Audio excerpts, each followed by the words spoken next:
Hello everyone and welcome to Kaji's channel. So sa video na to, pag-uusapan naman natin ang basic ng QBO. So kung interested kayong malaman or kung interested kayong matutunan ang basic ng QBO, so isang feature lang yung pag-uusapan natin ngayon.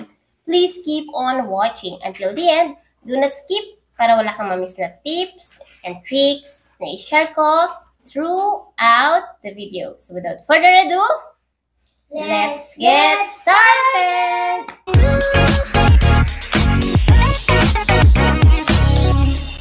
Kung bago ka lang sa channel na to, I'm Kaji, virtual assistant, executive assistant, bookkeeper, accountant. So kahit anong work, pinapasok ko. Basta't online, kasi online work is amazing! Sa channel na to, dinidiscuss natin more on online work, tips and tricks, and mga success stories. So kung interested ka sa mga topics na yon, please consider subscribing and don't forget to hit the notification bell para wala kang ma-miss na video na ina-upload ni Kaji every single week. Okay, so let's talk about taxes sa QuickBooks Online.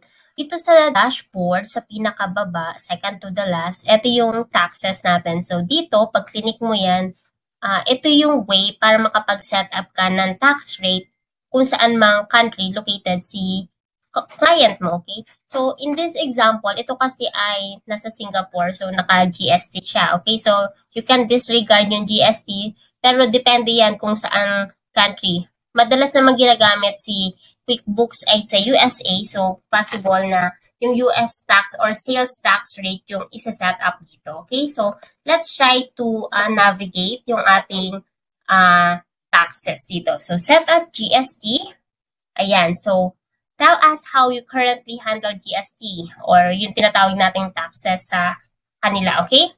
So agency, so sa Singapore to, so kailan daw yung tax period? Start ng tax period, okay?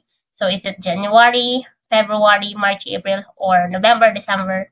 So, depende yan sa location and sa client mo. So, you have to ask your client kailan nag-start yung tax period nila, okay? And kailan yung filing nila? Is it, nagpa-file ba sila ng quarterly, monthly, or yearly, or kaya naman every half ng year, okay? So, you have to ask din po yan sa inyong client, okay? And of course, importante sa lahat, yung kanilang reporting method or yung kanilang accounting method. Is it cash or accrual? Okay? And kung merong business ID number, you can enter it here. Kapag na-set up mo na yan, all you have to do is to click yung next button. Okay? And now, nakalagay dito, you're ready to track GST. So, you just click yung okay or you can watch the video para mas meron ka pang idea how to set yung sales tax dito sa QuickBooks or how are we going to track yung sales tax dito sa QuickBooks, okay? Click mo lang yan and eto na yung makikita mo, okay? So, ito yung tax dashboard. For you to add a tax rate, all you have to do is to click yung add tax here, dito sa right side, okay? So, nung nilagay ko yung mouse ko doon, nakalagay dito, add a new tax rate, custom tax, or combine taxes into a group rate here, okay? So, just let's try to click that one. So, meron tayong option dito. Ano ba yung klase ng tax na i-add natin? So, tax rate na individual, group rate, custom tax. Okay? So, for this example, let's say maglalagay tayo ng isang tax rate. Okay? So, you have to give your tax rate a name. So, ano yung ilalagay mo dito? Let's say, sales tax sa Virginia. Kunwari lang. Sales tax, ayan. Description, sales tax in Virginia. Okay? Tax agency. So, ano yung itatrack mo na tax? Sa sales lang ba or kasama yung purchases? Sa sales, anong tax rate? So, sa Virginia, 6%. Ayan. And then, account liability niya, pumapasok is liability siya. Ayan.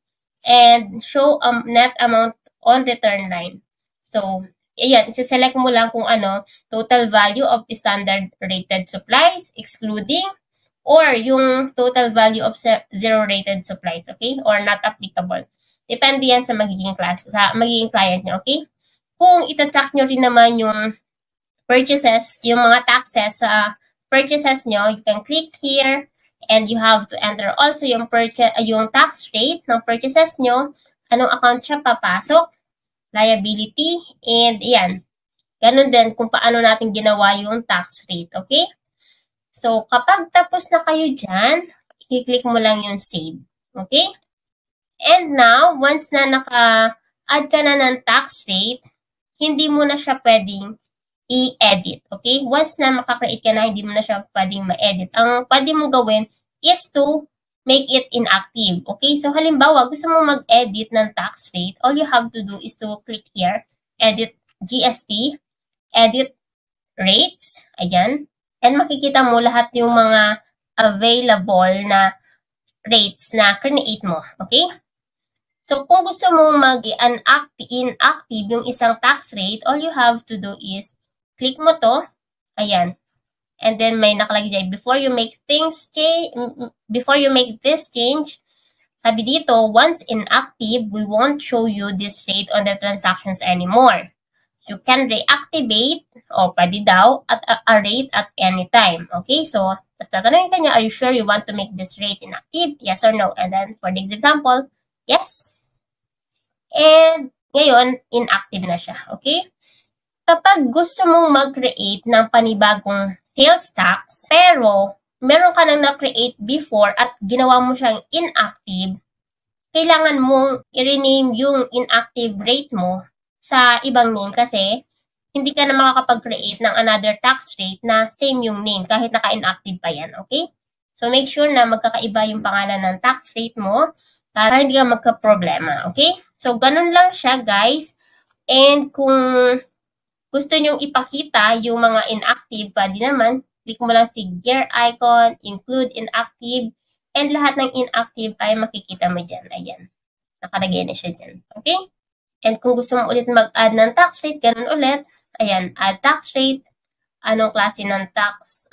You have to give it a name, description. Although yung description is not required naman. Pero kung gusto mo, mas maganda kasi merong description para alam mo kung saan ginagamit yung tax rate na yan, okay? Sales and purchases, and then hit save. Okay, so siguro nag-curious kayo, Kaji, lahat ba ng client na kailangan ko i-set up yung tax rate nila? Hindi po. Depende yan sa magiging client mo. Kasi yung mga client naman natin, hindi lahat nag-charge ng taxes. Okay? Kahit saang bansa yan.